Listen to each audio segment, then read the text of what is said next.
Chers internautes, bonjour, bonsoir. C'est Monsieur Montre qui vous parle.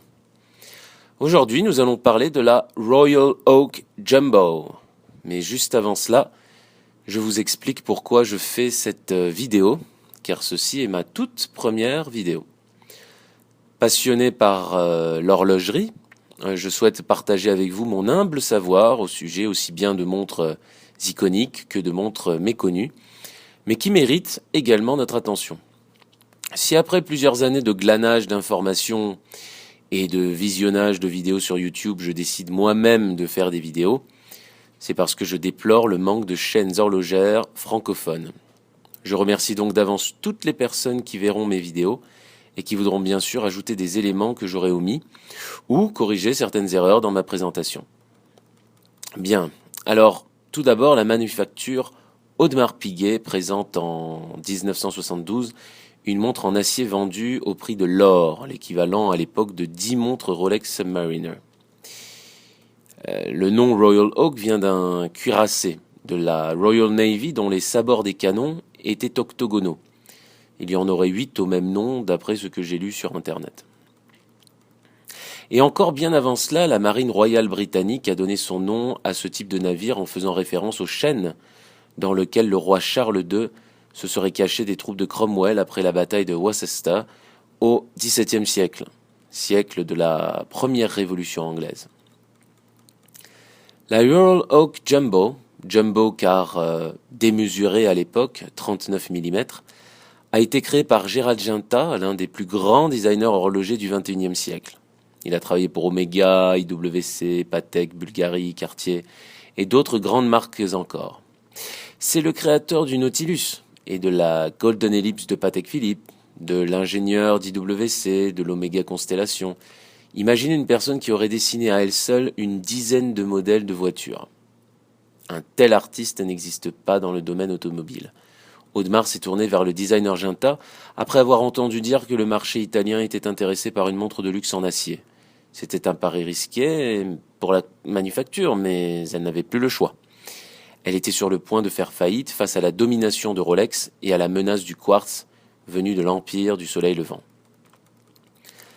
La Royal Oak est le chef-d'œuvre de la carrière de Giunta. La légende dit qu'inspiré par la forme d'un casque de scaphandre, il dessina cette montre en une nuit. Ce design symbolise à l'époque la nouvelle vague esthétique horlogère totalement avant-gardiste. Au départ, la montre n'a pas été un franc succès. Il aura fallu 3 années pour écouler les premières pièces. Il y en avait 1000. Les puristes ont crié au blasphème. Plus tard, ils crieront au génie. À l'intérieur de cette montre légendaire se trouvait et se trouve encore le calibre 21-21, l'un des meilleurs mouvements horlogers automatiques à date et à rotor central les plus fins au monde. 247 composants dans 3,05 mm d'épaisseur. Le calibre est basé sur un des mouvements Gégère-Lecoutre, le calibre 920, dont Audemars a aujourd'hui l'exclusivité. Il bat à 19 800 vibrations par heure, soit l'équivalent de 2,75 Hz. Ce calibre a été créé en 1968 et vendu à l'époque à la Sainte Trinité horlogère, Vacheron Constantin, Patek Philippe et Audemars Piguet. C'est un mouvement dont les finitions sont superbement travaillées, avec ses côtes de Genève sur les ponts, ses perlages sur la platine et le colimaçonnage sur le rocher. N'oublions pas que maintenant, dans le monde horloger, ce n'est plus la préciosité du métal qui seul va définir le prix élevé d'une montre, mais également son design, la précision de l'exécution, de ses finitions, de la qualité, de la beauté et de la robustesse de son mouvement. L'acier de cette montre a subi une finition exemplaire, brossage, biseautage. Brossage, biseautage. Quelles sont maintenant, alors, les grandes évolutions de ce modèle originel de 72, la référence 5402? Les montres les plus recherchées aujourd'hui sont les premières séries référence 5402 série A.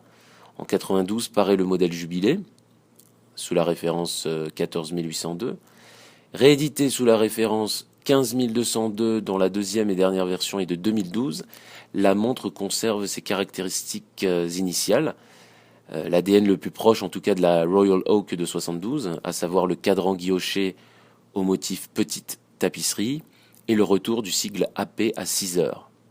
Les différences résident principalement dans le changement de la couleur du guichet date, qui passe au noir, l'allongement des index en or blanc, le renforcement de la boucle déployante du bracelet, ainsi que l'augmentation de l'épaisseur du garde-temps en raison de l'exposition du mouvement grâce à son fond saphir. La Royal Oak référence 15202 de 2012 est actuellement en 2016 au prix de 22 500 € et est exclusivement vendue en boutique sans réduction possible. Il faut généralement la commander. Le temps d'attente varie de 3 à 6 mois. Sur Chrono 24, vous pouvez bien entendu la trouver, mais parfois à des prix bien plus élevés. Et aussi, ceci est mon avis, méfiez-vous des prix attractifs en général sur l'Internet. Bon voilà, j'espère avoir fait plus ou moins le tour de cette icône. Je parlerai dans quelques jours d'une montre que j'affectionne tout particulièrement, la Montblanc Star Chronograph UTC. À très bientôt sur Monsieur Montre.